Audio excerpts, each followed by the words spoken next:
untuk mencapai Tuhan, seperti yang katakan bahwa Tuhan itu seperti cahaya terang benderang, dia tidak menghijab dirinya. Kenapa kita tidak bisa melihat dia? Karena kita terkurung oleh penjara-penjara yang kita bikin sendiri. Yang harus kita lakukan adalah bagaimana menghancurkan penjara-penjara tadi. Nah, menghancurkan penjara-penjara salah satunya dengan pencerahan. Karena penjara yang paling kuat adalah pikiran. Para tandapan di mana saja berada, di seluruh Nusantara baik skala maupun niskala. Salam cerdas selaras. Bertemu kembali dengan saya, Yang Weldo, pengelola channel khusus yang memperbincangkan segala persoalan kehidupan dalam kajian spiritual. Konten yang kali ini disajikan adalah merupakan kelanjutan dari konten video yang berjudul Manusia adalah Binatang sebelum mengenal siapa dirinya yang sebenarnya. Dan jika Anda benar-benar ingin mengenal siapa diri Anda yang sebenarnya, maka ikutilah konten ini sampai selesai. Hanya tuntunan pertama, seperti anak-anak yang belum bisa berjalan. Ya, manusia itu kalau nggak pernah dituntun oleh agama, maka tidak akan pernah jadi manusia. Karena yang namanya manusia itu hakikatnya binatang. Dan agama selamanya dibutuhkan oleh manusia, selama masih ada kelahiran. Selama masih ada kelahiran. Tapi dia hanya dibatasi untuk anak-anak. Kita harus mampu mencerdaskan bangsa ini tahap demi tahap sampai ke puncaknya. Ma'rifat harus kita capai minimal dalam usia 40 tahun. Karena Rasulullah di wisuda itu umur 40 tahun. Nah kalau kita udah umur 60 tahun masih syariat, waduh. Kacau. Perlu hidup kembali ya. Karena gimana? Selain untuk mengulang kembali, apa istilahnya nggak naik kelas soalnya. Kalau nggak naik kelas ya harus ulang lagi. Ya, jadi carilah kebenaran ini sampai ke sumbernya. Sumber kebenaran adalah kenyataan. Sedangkan aliran pemahaman sumbernya adalah pikiran. Semua yang bersumber pikiran palsu. Hancurkan semua pemahaman hancurkan karena dia penghalang untuk mencapai kebenaran yang sebenarnya. Jadi kalau kita ingin tahu, hancurkan semua pemahaman. Kecuali pemahaman yang berpijak pada kenyataan. Kalau yang misalnya mengatakan api itu panas, itu pendapatnya siapa? Itu pendapat yang atau pendapat orang? Api itu panas adalah kenyataan itu sendiri. Hanya saja sampean kan tahu api itu panas, tapi Tuhan itu ada, sampean kan baru wacana. Baru pengetahuan, belum pengalaman. Ya, semua yang diberitakan di kitab suci baru pernyataan-pernyataan. Harusnya sampai semua tuh mampu mencari kenyataannya. Bisa membuktikannya. Ibarat api harus menyentuh panasnya. Kalau belum menyentuh panasnya, belum hakul yakin. Hanya masih melihat, masih ainul yakin, bisa dibohongi. Mungkin lihat di TV, Fata Morgana. Sekarang banyak sekali animasi segala macam. Jadi capailah sampai ke tingkat hakul yakin. Hak. Menyentuhnya, mengalaminya. Oleh karena itu Tuhan harus dijumpai. Tuhan harus betul-betul disaksikan. Kalau sampean bersaksi ya, tiada Tuhan selain Allah dan Muhammad utusan Allah, itu harus betul-betul bersaksi. Kalau sampean mengatakan bersaksi tapi tidak ada yang disaksikan, apa namanya?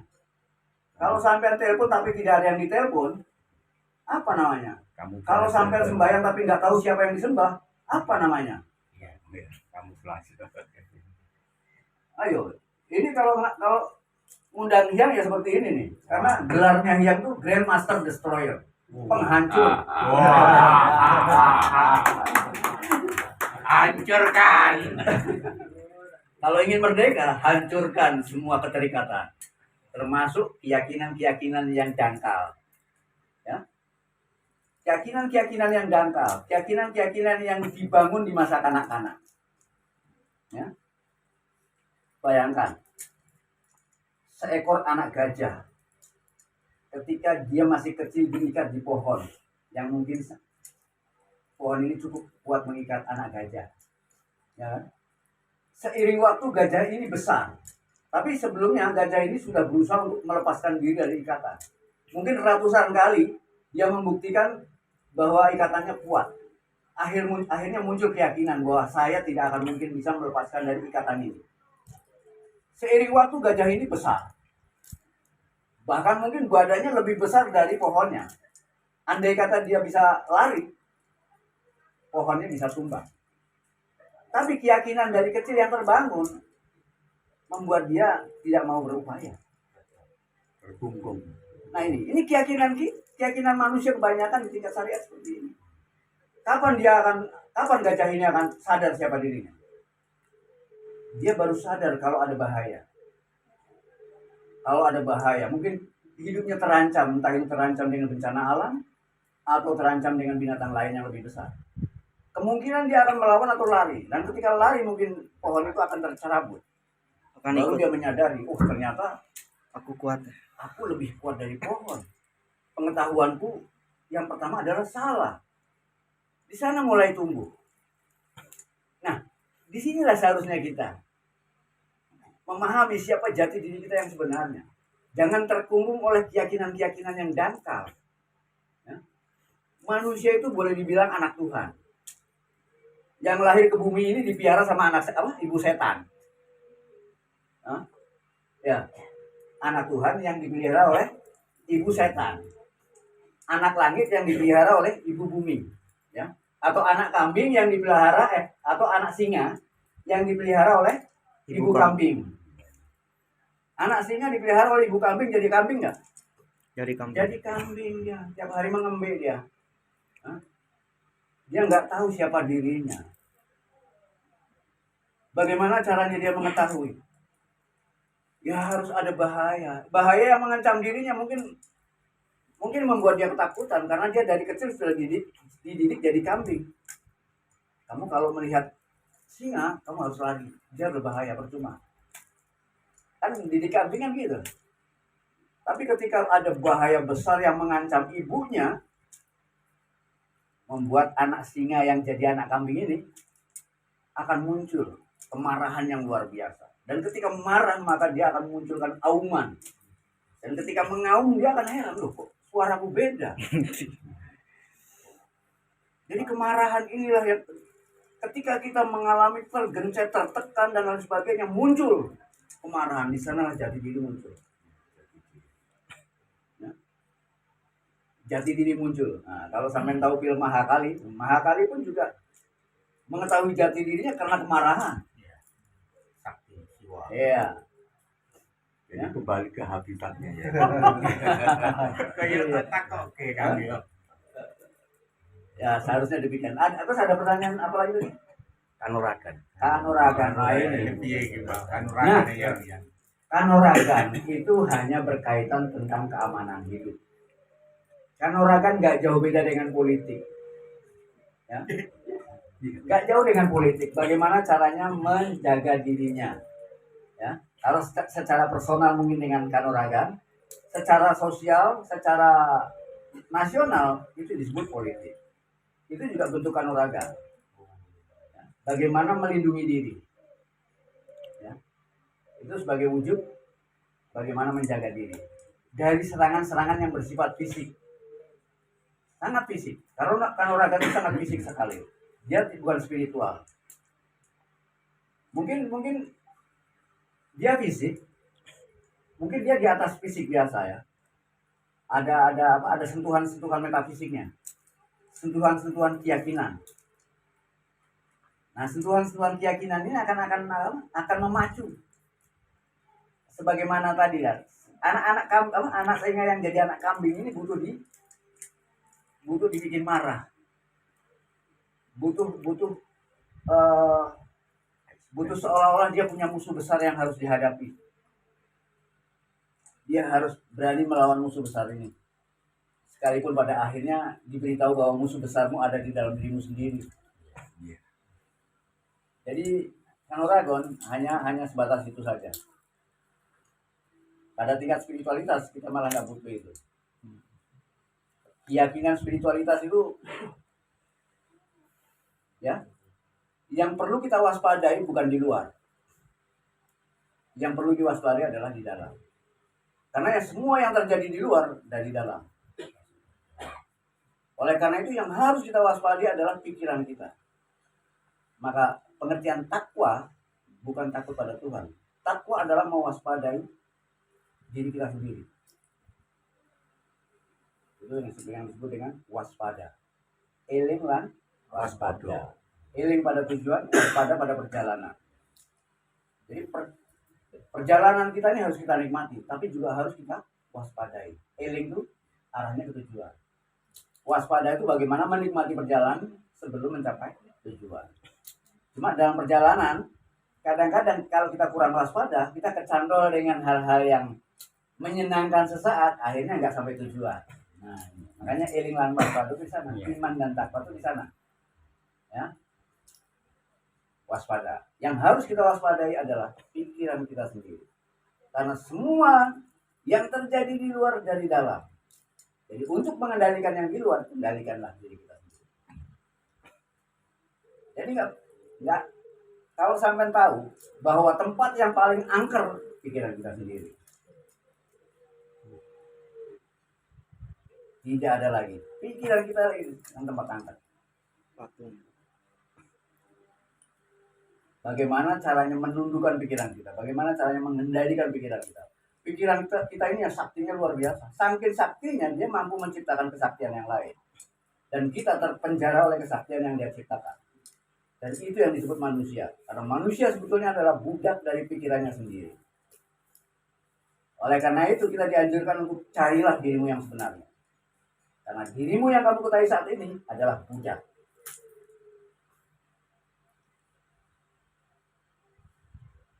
Man arafa nafsahu wa qad arafa rabbahu.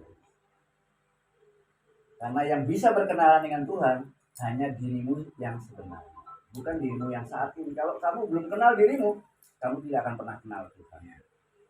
Maka Tuhan adalah merupakan kenyataan, merupakan substansi yang bisa ditemui siapa saja. Selama kita sudah mampu mengangkat diri kita ke puncak kesadaran tertinggi. Karena di puncak kesadaran yang tertinggi itulah kita bisa mencapai itu. Monggo. Ada pertanyaan yang belum terjawab? Banyak sekali. Malah kakean jawabannya ya. Mudah-mudahan kakean. Luar biasa. Terima kasih kepada yang Weda yang sudah dua penanya. Mudah-mudahan dengan jawaban yang diberikan oleh yang Weda menambah iman kita kepada Allah Subhanahu wa Ta'ala. Barangkali mungkin dari saudara-saudara kita masih untuk bertanya. Pak RT. Pak RT. Monggo Pak RT. Oh, pakar nama Pak RW kan? Pakar nama Pak RW. Enggak, enggak sih, kan nama bentuk. Monggo. Ya apa itu kopi ya. Udah dapat oke, Pak.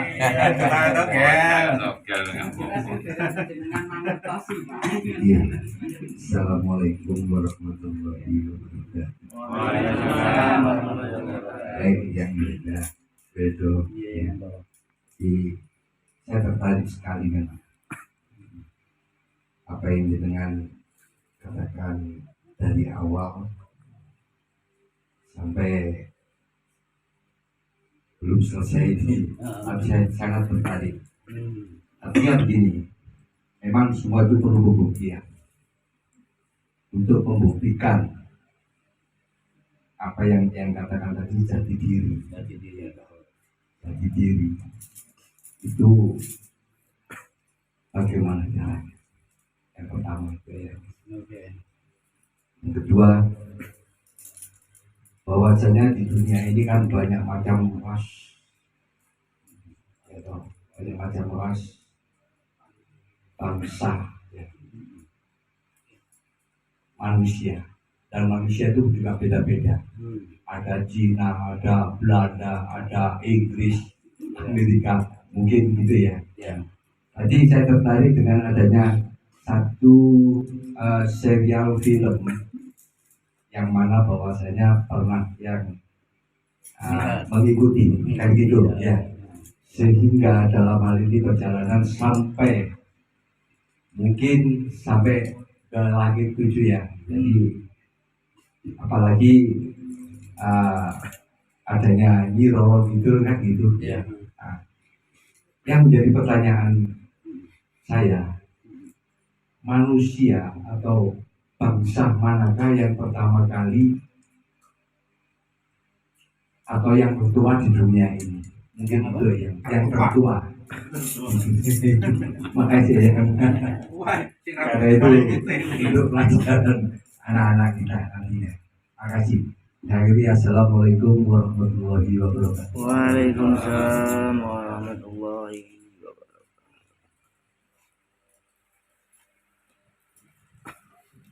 Oke, pertanyaan pertama tadi mengenai jati diri. Ya.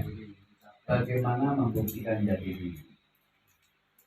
Ya harus dirinya sendiri yang bisa membuktikan. Yang harus diri. Iya. Ya jelas harus mampu melakukan sebuah perjalanan, bukan hanya perjalanan fisik, tapi juga perjalanan mental dan spiritual. Di sana kita juga pertama harus mampu mengenal diri kita sendiri. Yang harus kita kenal pertama bagaimana mengenali pikiran kita. Bagaimana kita mampu menjaga jarak dengan pikiran kita. Karena manusia tanpa disadari sudah ada di dalam perangkap pikirannya. Dan manusia semenjak dari bayi itu sudah diperlakukan sebagai pikiran. Diperlakukan sebagai pikiran. Makanya kalau sampean disinggung pikiran sampean marah. Nah, karena bagian sampean itu pikiran itu sendiri. Tapi kalau ada orang yang katakannya menjelekkan pikiran Jangnya malah senang. Terima kasih, kamu telah. Pikiran Jang itu nggak jauh dengan sepeda motor Jang. Ya. Kalau ada orang mengatakan sepeda motormu tuh kayaknya rusak gitu. Oh, yang mana yang rusak?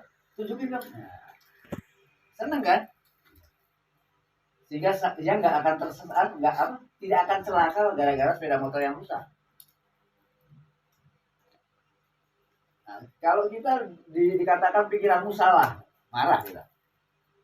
Karena kita sendiri adalah pikiran itu sendiri.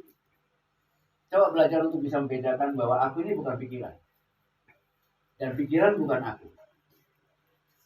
Kita mencoba menjaga jarak. Pikiran itu nggak jauh. Pikiran itu sebetulnya kendaraan kita. Pikiran itu sebetulnya tunggangan kita.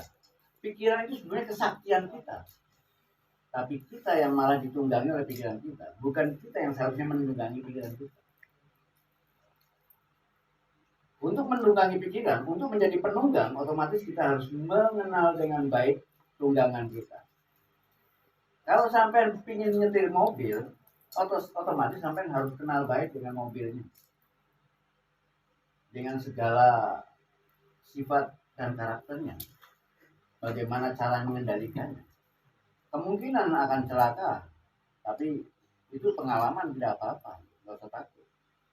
Lama-kelamaan kita akan bisa mengendalikan mobil. Tubuh kita, nafsu kita, pikiran kita itu hanya kendaraan buat kita. Harusnya kita yang mampu mengenalnya dan mengendalikannya. Nah, sejauh mana kita mengenal pikiran kita coba? Dan manusia mungkin nggak ada waktu untuk mengenalnya. Tiap hari kita disibuki oleh kesibukan sehari-hari, kebutuhan segera sehari-hari. Waktu kita kan hanya sibuk untuk ngurusi masalah kebutuhan sehari-hari. Ada waktu kita.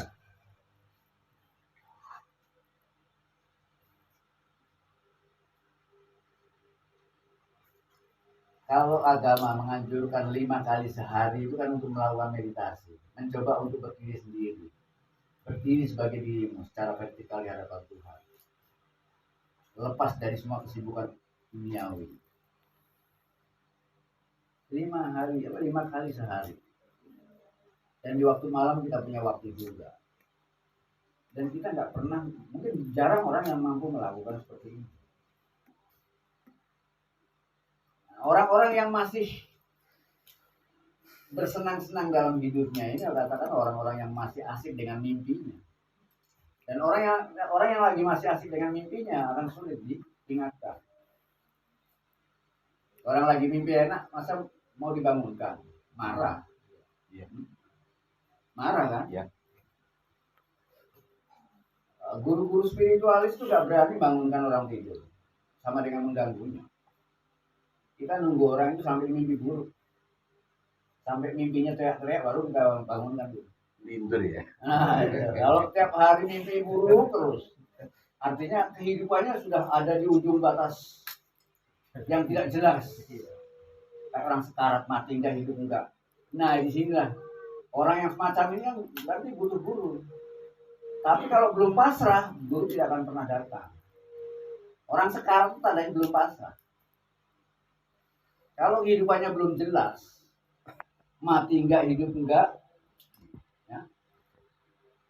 Ibarat orang hidup itu udah notok semuanya, udah nggak punya jalan lagi. Harusnya di puncak, ini namanya puncak, ya. Di puncak inilah jalan yang bisa dilakukan adalah pasrah. Pasrah adalah merupakan jalan tertinggi.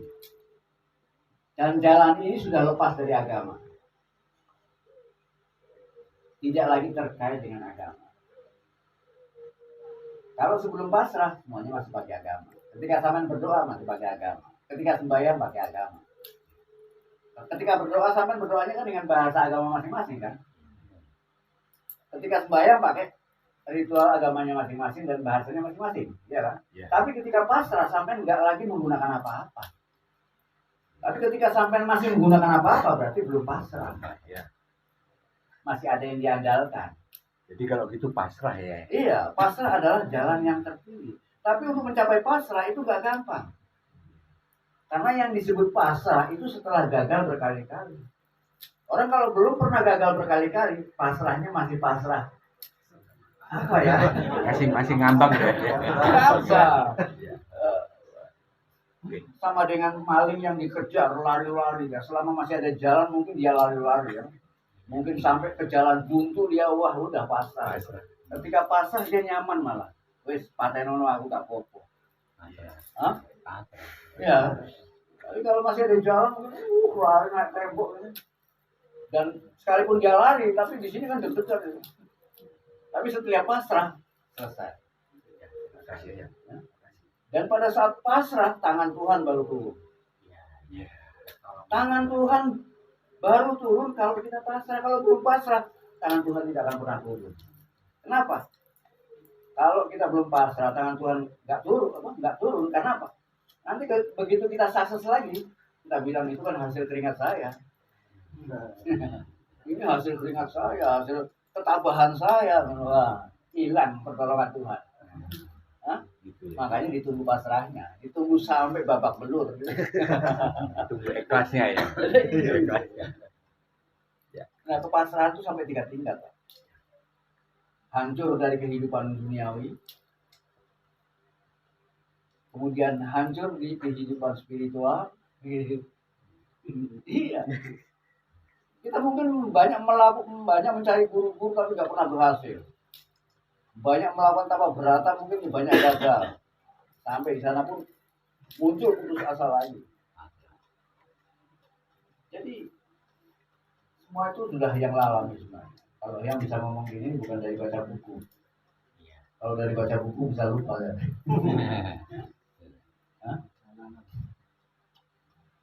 Jadi pasrah adalah tingkat yang tertinggi. Itu puncaknya semua agama. Semua agama arahnya ke pasrah. Kalau agama hanya beri jalan, jika kamu mendapatkan masalah dan kamu tidak mampu menyelesaikan, agama memberikan jalan, berdoalah. Kan gitu. Kemudian yang kedua, bersembayanglah. Lakukanlah tanpa berata atas dasar petunjuk Tuhan. Kalau semuanya itu gagal, baru pasrah. Jadi pasrah adalah merupakan puncak dari semua agama. Jadi jangan heran kalau semua agama sebetulnya adalah agama pasrah diri. Dalam bahasa Arabnya Islam. Dan hanya Islam adalah merupakan jalan untuk mencapai moksha. Nah, itu pertanyaan tentang jati diri ya. Jawabannya sampai lupa. Saya itu apa? Kejar lagi nanti. Ayo. Terus pertanyaan selanjutnya Pak? Bangsa yang mana yang Bangsa yang pertama tertua kali? di dunia ini. Tertua. Kalau kita cari bangsa yang tertua itu sulit sekali. Sulit ya. Iya. Masing-masing orang akan merasa tertua. Kan katakanlah dari mulai Nabi Adam, ya, dia punya keturunan, kemudian punya lagi keturunan berapa cucu. Ya. Kemungkinan kita bisa melihatnya secara geografis, apa?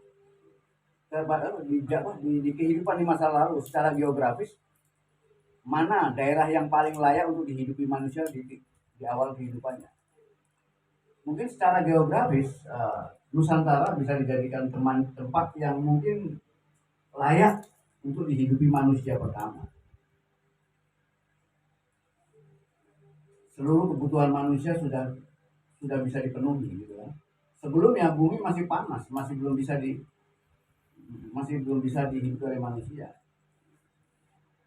Tapi kalau kita melihat kehidupan pertama manusia itu diawali di Afrika. Iya, yang kemudian mengalir sampai ke Australia, melewati tanah kita. Dan masing-masing orang mungkin hanya ingat dengan terahnya sendiri-sendiri. Tapi kalau kita ingat pada Jawa ini termasuk luar biasa. Istilah Jawa itu dulu bukan Jawa, dulu tuh Jawa. Nggak tahu kok berubah jadi Jawa tuh gimana. Jawa, karena dalam Wonocoroko kata-kata yang tidak bisa mati adalah ya dan wa. Dengan kata-kata yang lain tuh ketika dipangku mati. Hanya ya dan wa saja. Ya, coba kalau iya dan wa enggak tanpa konsor, tanpa vokal, dia tetap hidup. Wa jadi u, ya jadi i. Ya, tetap hidup ya. Jadi istilah Jawa itu mengajarkan kita tentang substansi yang sebenarnya. Bahwa kenyataan itu adalah Jawa. Kenyataan itu adalah substansi yang kekal, substansi yang tidak tergantung oleh apapun juga. Itu pengertian Jawa. Sampai kata-kata Jawa ini dianggap Tuhan. Ya kan? Dianggap Tuhan. Sampai disingkat jadi YHWH. YHWH, ya kan? Yahweh. Yahweh. Ya kan? Kemudian disingkat jadi YHWH. H itu kan A. Ya kan, kalau dalam Wonocoroko H itu kan A. Jadi YH berarti A. WA berarti kan Jawa. Itu sampai dianggap Tuhan. Jadi kata-kata Jawa itu berkaitan erat dengan, kalau dalam bahasa filsafatnya itu yang disebut dengan substansi. Kalau dalam bahasa Arabnya itu yang disebut dengan nur. Jati diri. Itu makna daripada Jawa. Jadi Jawa itu berbicara bukan tentang teritorial, bukan tentang bahasa, tapi tentang keaslian, kemurnian. Itu yang kemudian berkembang jadi Jawa. Nah, kalau kita berbicara tentang nenek moyang kita itu siapa? Ada nggak kita bukti-bukti yang akurat bahwa ini nenek moyang kita? Ya, nenek moyang kita ujung-ujungnya ya mungkin kita mengatakannya Adam dan Hawa. Sementara yang lain enggak, itu kan karangannya orang Arab katanya. Ya kalau sampean punya cerita sendiri silahkan. Kalau cerita itu muncul dari katakanlah dari bangsa Arab atau bangsa Timur Tengah sana ya, kita harus mampu mengakui nama yang diberikan. Sama seperti ketika orang Barat menemukan atom, ya kita harus mengikuti atom yang ditemukan oleh mereka, bahasa mereka. Kecuali kita menemukan sendiri, kita bisa ngarang sendiri namanya, ya kan? Kita nggak bisa menemukan, nggak bisa ngarang, kita bisanya cuma ngambil aja. Jadi apa yang sudah ditemukan orang kita akui, kita harus berterima kasih. Jadi kalau nenek moyang manusia, ya Adam. Tapi Adam bukan manusia pertama. Ini yang seringkali disalahpahami oleh orang-orang Islam. Adam bukan manusia pertama. Adam merupakan manusia pertama yang mengerti bahasa. Manusia pertama yang ngerti berpikir dan berkomunikasi dengan bahasa kata-kata. Adam itu adalah Homo sapiens yang sudah mengalami mutasi genetik. Jadi sebelum Adam itu sudah ada Homo sapiens pertama. Nah, Homo sapiens pertama sebelum Adam, mereka belum mengerti bahasa. Jadi seringkali orang menganggap bahwa Adam adalah Homo sapiens pertama. Salah. Adam hanya diperkenalkan sebagai khalifah pertama, bukan manusia pertama. Jadi kalau kita anggap manusia pertama adalah Homo sapiens pertama. Termasuk khalifah yang menyempurnakan atau bagaimana? Dia pertama, sebagai pertama, awal. Saat itulah manusia yang disebut Adam ini mengenal bahasa. Justru di saat manusia mengenal bahasa, di saat Adam mengenal bahasa, justru di saat itulah Adam diturunkan martabatnya. Ya, Adam diturunkan martabatnya. Makanya dikatakan diturunkan dari surga. Padahal, tapi bukan diturunkan dari langit. Kata-kata langit, ya, kata-kata diturunkan itu beda. Kalau kita lihat di Al-Quran itu beda. Ketika Al-Quran diturunkan, dia menggunakan kata-kata nazalna, anzalna. Tapi ketika Adam diturunkan, dia menggunakan kata-kata ihbitu, yahbitu. Kalau nazalna diturunkan dari langit, kalau yahbitu seringkali diturunkan dari bukit, dari gunung. Enggak. Itu maksudnya diturunkan martabatnya. Yang dulu Adam bermartabat langit, kemudian bermartabat bumi. Yang dulu manusia sebelum Adam itu mampu berkomunikasi dengan makhluk-makhluk lain yang bersifat metafisik. Tapi semenjak Adam menemukan bahasa, ya, kemudian salah satu dari kemampuan visualnya sama kemampuan sensualnya itu menjadi menyusut. Kemampuan melihat hal-hal yang gaib metafisik itu menyusut ketika Adam. Instingnya ya? Bukan. Kalau yang menyebutkan di dalam otak manusia itu ada 4 kolbu. Ada 4 kolbu. Atau dalam bahasa ilmiahnya ada 4 lobus. 4 lobus ini yang mengkaitkan dengan kemampuan metafisik kita. 4 kolbu ini mampu melihat ke dalam. Sedangkan panca indera kita ini mampu melihat keluar. Kemampuan kita melihat yang termasuk 4 kolbu ini, dengan 4 kolbu ini kita bisa melihat Tuhan. Itu yang disebut dengan bahasa ilmiahnya, yang disebut dengan lobus. Lobus occipital, lobus parietal, lobus temporal, dan lobus prefrontal. Hanya lobus-lobus ini nggak pernah diaktifkan. Manusia lebih banyak menggunakan otak kirinya. Ya. Otak kiri berkaitan dengan telinga, dengan bahasa. Sehingga lobus temporal yang lebih berkembang.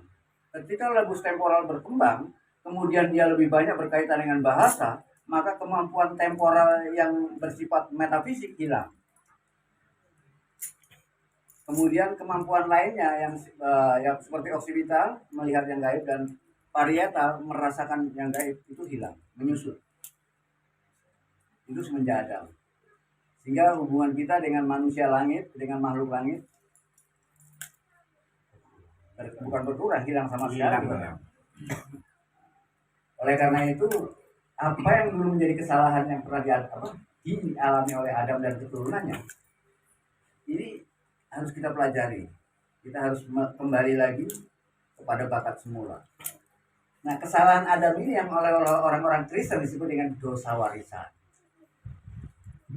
Dosa warisan. Iya, artinya gara-gara Adam bisa bahasa, kita pun juga terperangkap oleh bahasa.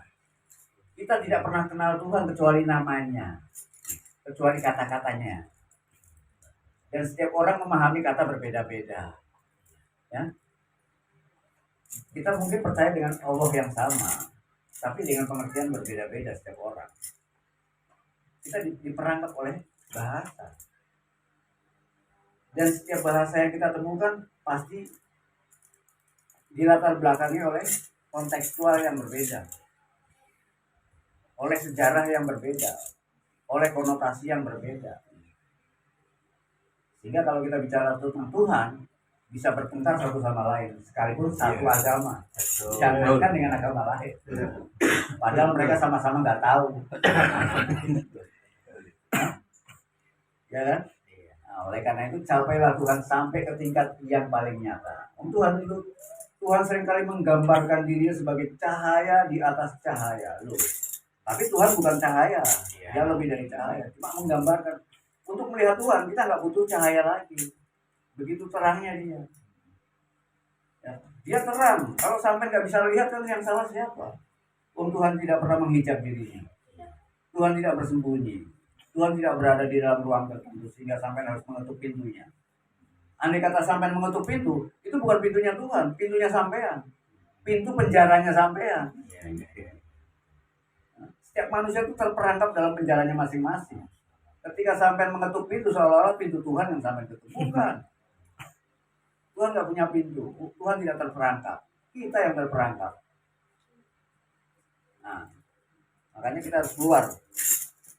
Ya. Semoga jawabannya Cukup puas. Luar biasa. Cukup puas. Ini bukan cukup puas, luar biasa ini. Yang tidak kita bayangkan.